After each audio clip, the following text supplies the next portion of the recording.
Have you ever felt like there's a book inside you just waiting to be written? A book is the ultimate long-form content flex. Is it going to sell 50,000 copies? No, but it might sell 10,000 copies and it results in their business going up, 25% in the next year. Some leaders even triple, quadruple their speaking fees after publishing, and it's not because their book is a bestseller, it's simply because their book exists. More keynote speaking opportunities, higher fees, more consulting opportunities, and that's where we see ROI time and time again. The ultimate win for these is not necessarily just the book sale. It's about branding, it's about monetization.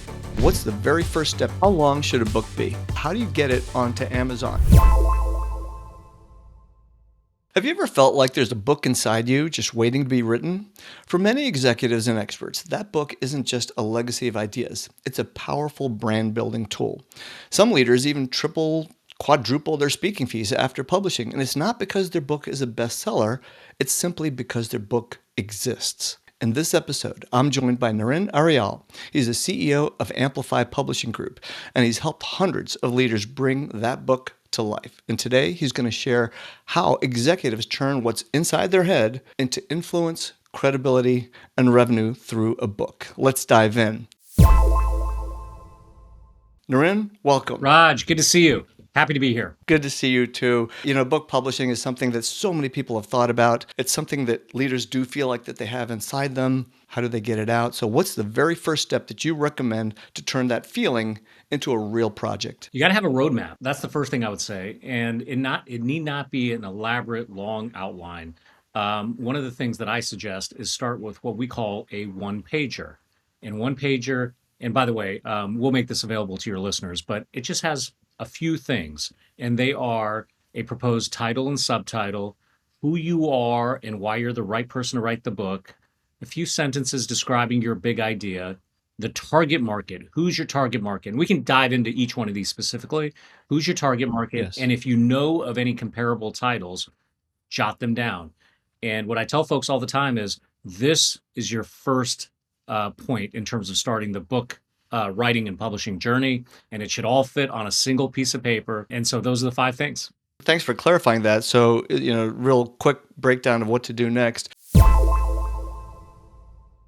Sometimes I think when you think about writing a book, there's so much to say, and you really need to narrow it down to a focus area, because if it's your first book or even your second book, you might want to try to be boiling the ocean and talking about all kinds of things you could be talking about.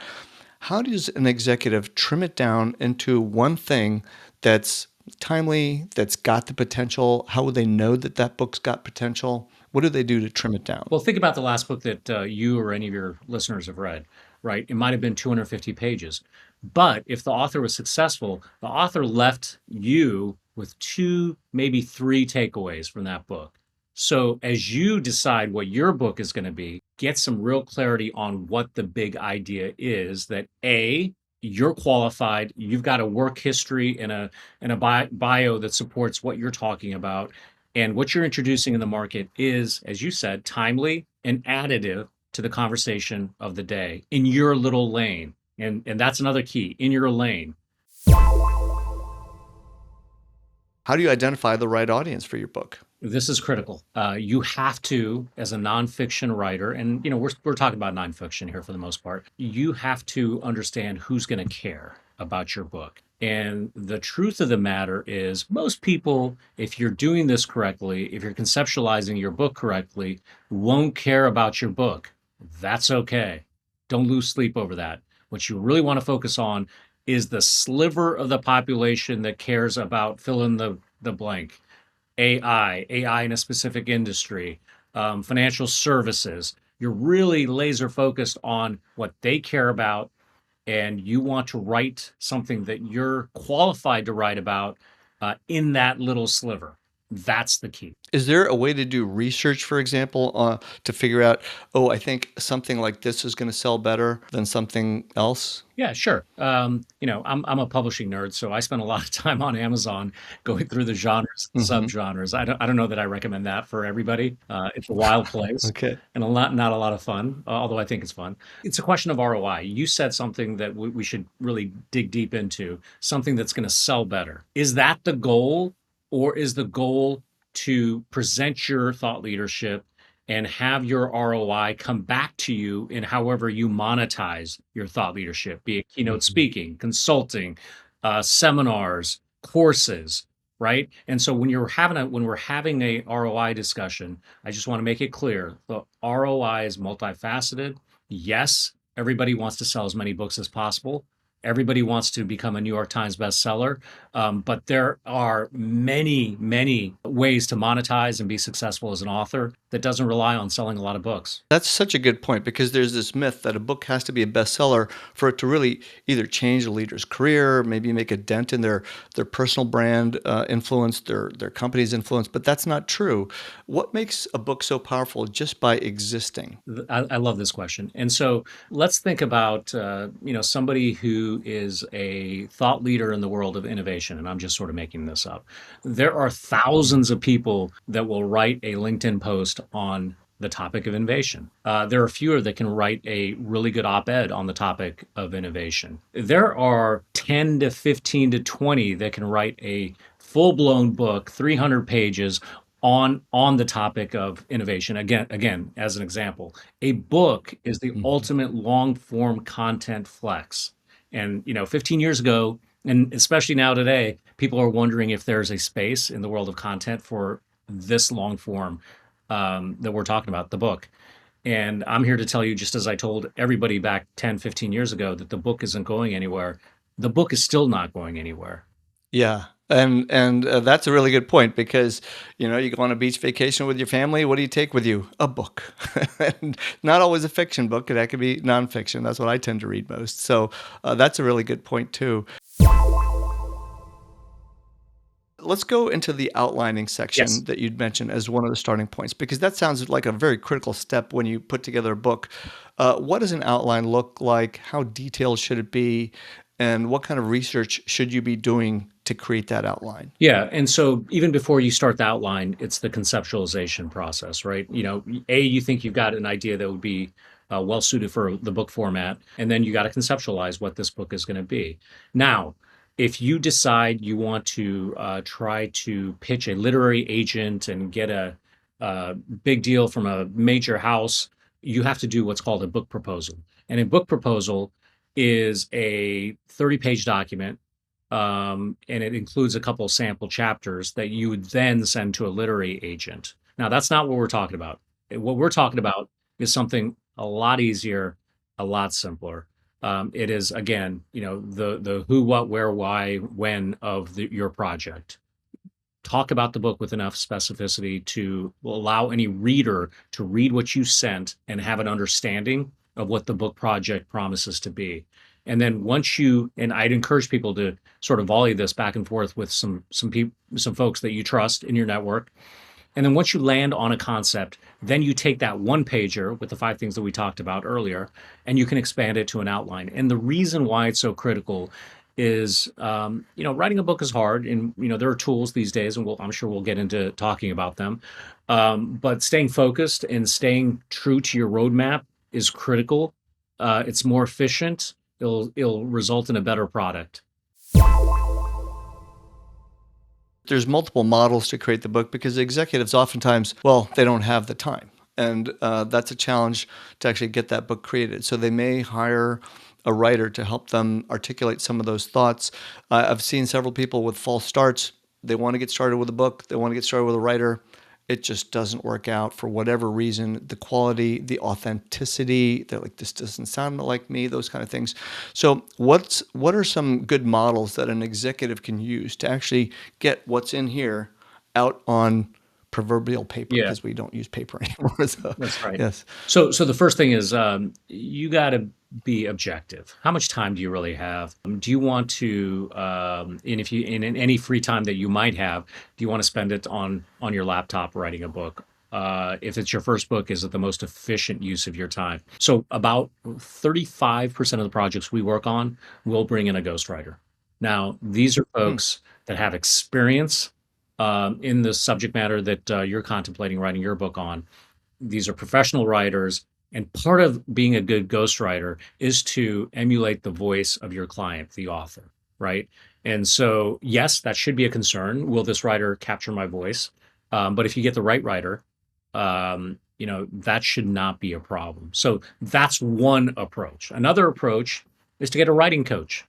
A writing coach is somebody that's with you every step of the way, will review chapter by chapter as it's written, will make sure that you stick Mhm. to the timetable, will give you some accountability, some homework. You'll go off and write, and then the writing coach will review chapter by chapter until you have a full manuscript. So those are the two options.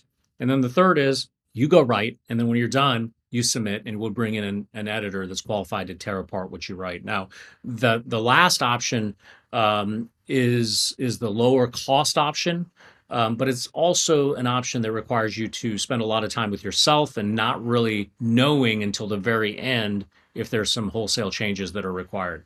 Things to consider. There's no right or wrong answer, but these are your options. And of course, the fourth option that we'll get into is AI support, and there's a lot to say about that. Yeah. In fact, I remember looking at one candidate who had applied for a position that we had open, and he said, "Oh, yeah, I wrote a book." And I looked at the book because Amazon produces the first couple of pages of it. And it started with the words, "In today's digital landscape." And the first thought in my head was, oh, my goodness, he didn't write this. This is ChatGPT, because that's the famous way it writes. And so you knew right away it was not original content. We discarded his resume very fast. I call it Wikipedia level ChatGPT writing is what that I can spot it a mile away as well, and so that's what you're talking about as well. I think. Yes, exactly. So I know that, that like one of the reasons we built Make Media was to make sure that we retain an author's thoughts, authenticity, voice, and stories. And so the content that our tool actually helps produce is significantly better, much less editing to do. Let's go into executives that are constantly under brand scrutiny, because that's something that these large companies, executives have to deal with all the time. How do you help them keep that genuine tone throughout their book? That's the great question, and sometimes can be a challenge, right? And so it's really understanding, taking inventory of everything that they put out there, and making sure that the book and the manuscript matches that. And there's no formula that works across the board, but when you don't see it, it becomes clear. Okay. And so, we talked about this a little bit earlier, which is executives having too many ideas. So, is that what the writing coach will help them do, is like stay tuned into that main idea? And what happens if they decide that they're going to do it all themselves, submit something, and the editor goes through with their red pen, and it's like, oh my gosh, I've got to completely rewrite everything, and then they just feel like, I'm going to abandon the project. You may have had stories like this before. Can you talk to that? Yeah, it really underscores the importance of having a roadmap, an outline that everybody on the front end decides this is the book that we're writing. And this is the book we're writing because we know that this is what our readers want. We know that this is my expertise that I want to showcase. And anything that deviates from that outline should be left on the cutting room floor, as they say, right? And Mhm. so sometimes, we'll get a manuscript that is just requires a lot of work, and then the author has got to decide at that point, hey, am I in a position to put in the work to get it to where I need it to be? And if not, it has happened on occasion where projects will go abandoned. That's why I really encourage authors and would-be authors to try to get some expertise earlier in the process. It'll save you a lot of heartache. How long should a book be? Great question. You'll often hear the writer say something like, "Hey, I want to write a book that somebody can read on a flight, right?" And so my first question is, are we talking about a flight from Newark to New Delhi, or are we talking about Newark to Dulles Airport, right? And by the way, there is a trend. There was a trend for a super short book, and as publishers, we always talk about word count, right? 30,000 word book, and as opposed to the 70,000 word book that was popular, call it a decade ago. And the balancing act here is simply this. On one hand, nobody wants to read a 400-page book. On the other hand, you want to make sure you're getting value out of it. So there's a sweet spot in the middle, because you don't want to pay full price for what looks like a brochure, right? And so what I Yeah, tell my folks, right. the people that we work with, is like, get to 40, 50, 55,000 words. That's plenty. How many pages does that translate into? It depends. Like how many charts and graphs do we have? How much spacing do we have between lines? I mean, there's all sorts of stuff we can do to impact that. But like generally speaking, you would be at, right around 200 pages. 200 pages. That seems like a reasonable read, right? Now, here's the one thing though. I've read several 200-page books, and I've ended up finding myself flipping through them so fast because they could have covered all of their main points in a white paper, in an ebook, in a newsletter. And so, how do you make sure that you're including enough, meaty content that makes writing it as a book worthwhile, that the reader feels like they're actually getting value out of it? We've all read those books, right? That you read the intro in the first chapter, you're like, okay, I get it, and then it's a lot of regurgitation of this Yeah. thing, and that doesn't feel good as a reader, right? You feel Mhm. like you got a little cheated, and so really pushing the author to dig deeper, provide more examples, provide case studies, something that's unique to their set of experiences, right? Something that Mhm. they Mhm. just can't find out there in the world. And so it's just a matter of really pushing them to fill in the book to make sure that it delivers value to the reader. Can you share a story, a couple of stories, on how somebody who's written a book, a CEO, where the book not necessarily led to a whole bunch of money from book sales, but it led to measurable opportunities, perhaps speaking engagements, major deals, more clients, Yeah. something like that? Yeah, there's many. And so we'll go back to the conversation we had a few minutes ago about ROI, right? Everyone that we work with, particularly in the prescriptive nonfiction business thought leadership space, will see an ROI in a book project. And so the question is, how do we calculate that ROI? Are we talking about just book sales, cost to produce, time value of money versus book sales? Chances are you're not going to see an ROI with just that accounting. The ROI comes in is a combination of book sales, more keynote speaking opportunities, higher fees, more consulting opportunities. Are you launching a course, right?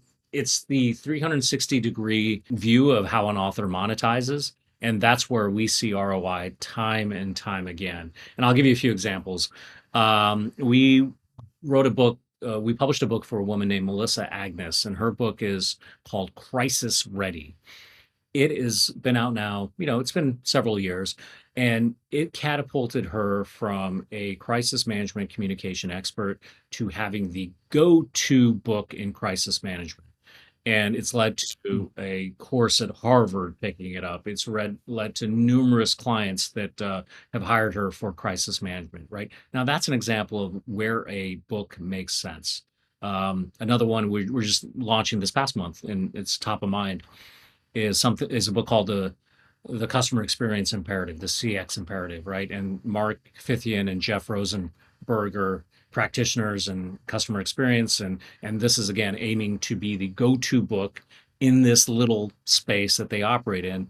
And so, is it going to sell 50,000 copies? No, but it might sell 10,000 copies, and it might result in their business going up, 25% in the next year.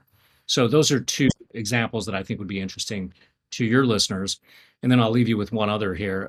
We just published last month a book that landed on the New York Times bestseller list, which again, we talk about, like, that's not your goal for most people. And this will be particularly of interest to the entrepreneurs that I know, that you and I know really well. It's called Shoveling Shit, a love story about entrepreneurship's messy path. And Mm. these guys talk about entrepreneurship in full candor, and Mm. they were really successful. They sold their company to Salesforce, and it's a husband and wife team. And what it spawned is now they're doing an internet series where they content where they go in and look at businesses and critique businesses, and hopefully that'll get picked up to streaming or some sort of broader television platform. So these are examples, and Yeah. you'll notice that the ultimate win for these and others is not necessarily just the book sale. It's about branding. It's about monetization in however they monetize.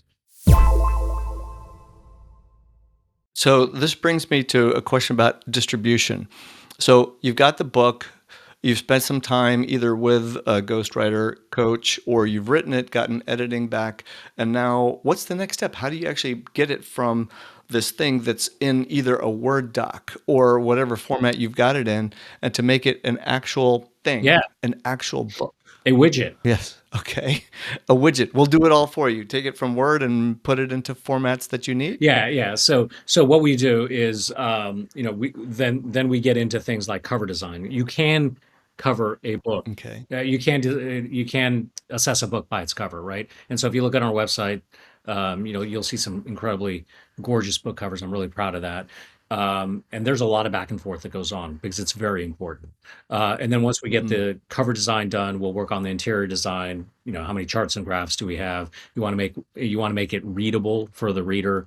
And then there are things like testimonials and forwards and editing and proofreading. And so from the time we get a manuscript to the time we upload it to print is typically 4 months. And we publish in physical, ebook, and audiobook formats.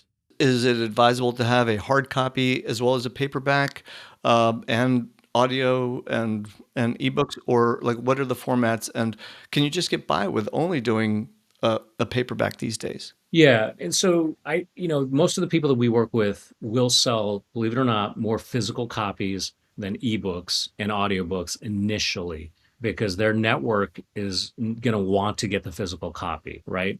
And then as the book gets out into the wild, you'll see the ebook percentage increase as a percentage of sales, overall percentage of sales. You'll see the audiobook increase as an overall percentage of sales. And so what we typically see is physical book, be it paperback or hardcover, ebook, and audiobook. Audiobooks continue to gain popularity. Ebooks actually have leveled off, and believe it or not, physical books are increasing ever so slightly. Interesting. I know I like listening to audiobooks when I go for my daily walks. It's my go-to thing between podcasts and audiobooks. So how would one go about creating that audiobook? Do you need to be inside a studio? Yeah. Can you record it from a nice mic at your laptop? What's the way? Yeah. So we offer 3 solutions. The first is hiring a narrator. By the way, narrating your book is way more personal, but it's a real chore. It's like you got to dedicate 10 hours of your life to doing this, and it's not easy if you've never done it before. So you can hire a narrator, option 1. Option number 2 is we have a partner that virtually guides our authors so they can narrate their own audiobook in the comfort of their home. It's amazing. The technology is great. ACX, Audible, which is Amazon's audiobook vendor, the quality is always good. It just works. And then now, as you probably know, AI is disrupting the audiobook industry. There's companies out there like, I think it's 11 Labs, where you give them a voice sample and they will spin up, Raj, you talking about all sorts of things that, whether you want to be talking about or not. That's very true. And I was actually heading in that direction. Is there a way that you can create that audio sample and then just give it the book, and next thing you know, you have an audio book really quickly?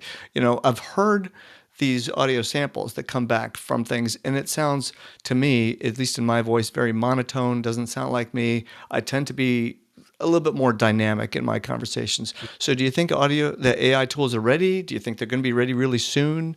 Where do you think we stand on that? So I'm with you. I think they're about 85% spot on right now.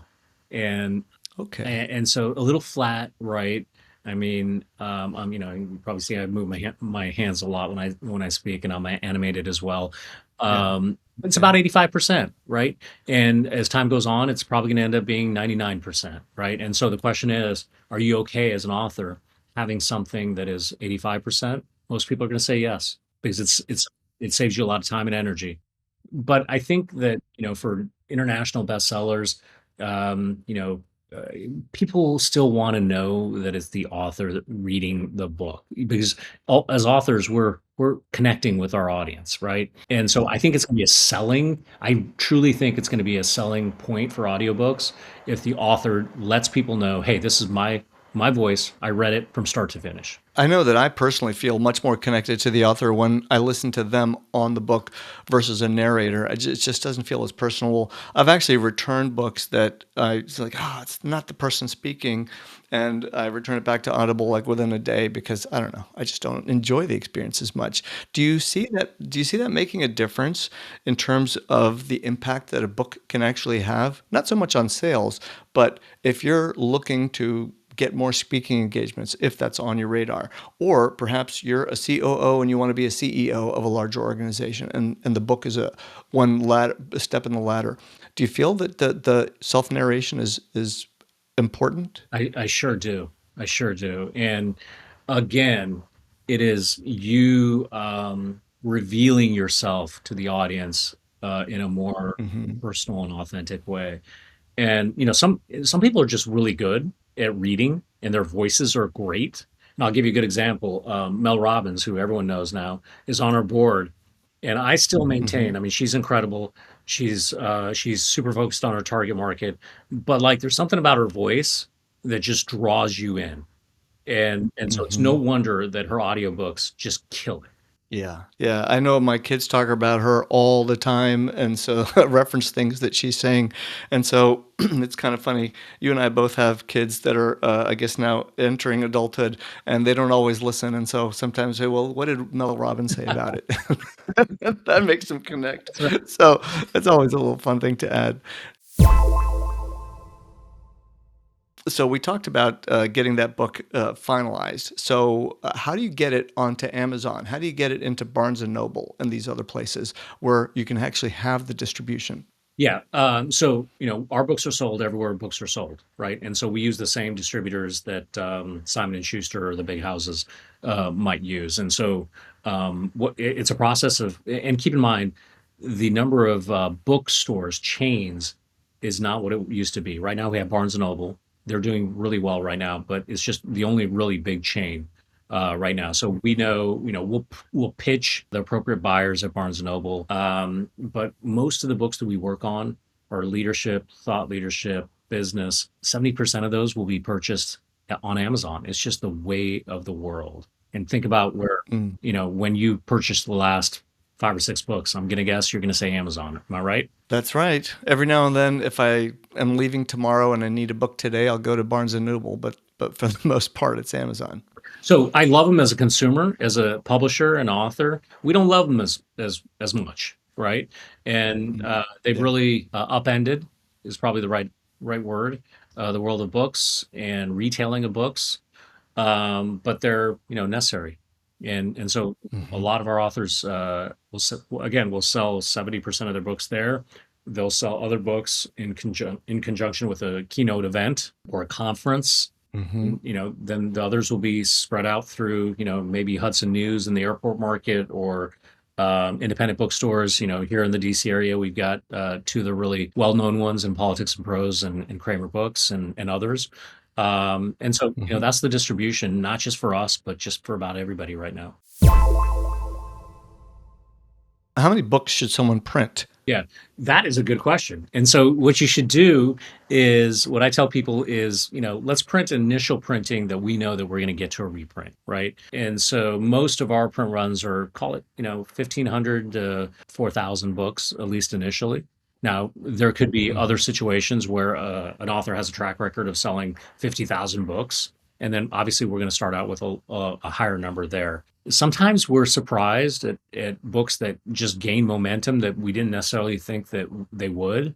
And sometimes we're surprised where, books we thought would sell faster out of the gate just don't for whatever reason. So it's alchemy. So how much of the distribution is on the writer, on the executive to get it out versus what happens either organically or a company like yours could help with?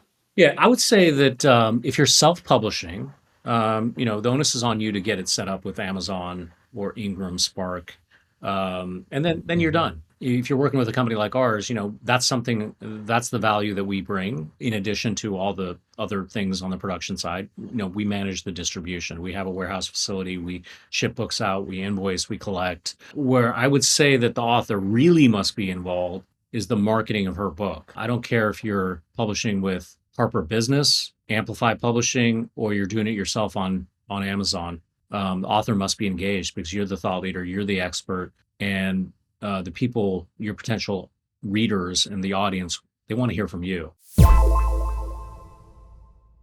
What have you found as success tips for authors? So they've got a book, it's out wherever it's out, and they probably got a couple of boxes in their basement, that they use when they go out to events and autograph them and give them to people. So what's the step there? Yeah, I think the step is well before that point in time.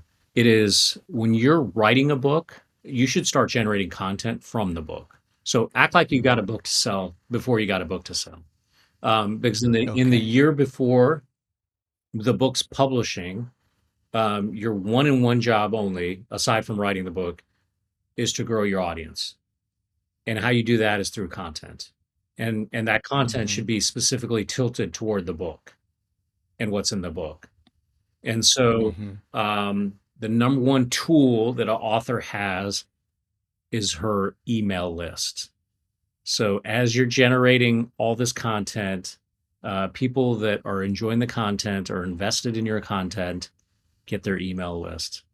'Cause when it's time to launch your book, that email newsletter is gold. It's better than social media. It's better than your Substack. It's better than, fill in the blank. So you mentioned building up that audience over the course of a year. Is that a good approach? Let's say, you're advising a senior leader who's thinking about writing their first book, create the roadmap, create the outline, the premise of the book, and then do you just say, I'm going to stick to this outline and I'm going to just start writing LinkedIn posts about that, which actually helps them through their thought process of what should go in the book and just use that almost like a forcing function to create the book. Is that an approach that people could take? Yeah, it is. And I'll flip it a little bit. Take that book, the manuscript. There are 300 pieces of content in there that you can pull out and make that your post. Add a visual. Interesting. Add a visual. Yeah. Add a case study. Tag some people that are particularly relevant to this little, subsection of a chapter, right? That's how you want to do it. So I would say flip it. Have the manuscript, have the book, and then start picking out individual content pieces. Very good. You'd mentioned Mel Robbins is on your board. You've got other people that are on your board as well that really have some very significant experience. Could you just talk about that for a minute? Sure. Back in 2022, we took a round of venture funding from Mudita, and the head of that fund is a guy named Josh Linkner. He joined my company as chairman. He's also happens to be one of the most successful keynote speakers in America. So we'd known each other being in the industry, got to know each other a little bit better, liked each other. He liked what we're doing here, how we're sort of upending the world of books. He had access to an incredible network of keynote speakers. So, it just made sense. And so through his venture fund, he invested in Amplify, and he brought his network with him that included people like Eric Schoenberg, who's our current editor-in-chief, who was formerly CEO of Inc. and Fast Company, again, business journalist, really well plugged into the thought leadership space. And Josh also was one of the folks that worked with Mel Robbins as she ascended to incredible heights. And so he introduced us to Mel, and Mel is a champion of authors owning their intellectual property and really being mindful and having a plan with their content. And so there was just a nice synergy there, as they say. And she joins our board and has been an incredible asset. And we're fortunate to have the board that we do. That's pretty good insight. And you mentioned something here that I want to touch on before we close out, and that is maintaining your intellectual property. Yeah. And so how is that different from publishing yourself? Obviously, if you do it yourself, you own everything, or publishing it through a publisher that does hybrid book publishing, kind of like yourself, versus a big publishing house like a Wiley. Yeah. So the traditional houses, you have to read their contracts very carefully because they will have they'll reserve a lot of rights, and whether it's documentary or film or reserving the right to content, book content being turned into courses. Every every contract is a little bit different, but you've got to be really mindful of what you're signing when you work with a large traditional publishing house. Now, when you work with when you do it yourself, obviously you own everything. And our model as a hybrid publishing company is more analogous to self-publishing, where we take no ownership. Our authors own all intellectual property, ancillary rights, foreign rights, sub rights, all rights, and so that's one of the things, the value that we provide is, you're hiring us to create the best darn book possible, work for hire, and you own all the intellectual property. And in some cases, it's a non-negotiable, right? If your book is the basis for IP related to your business or IP related to something else, it's a non-negotiable. You have to maintain it. Yeah, right. Especially with your brand and so on. Naren, this is a very insightful conversation. What would be the 3 most important tips that you would have for an executive who's got that book inside them?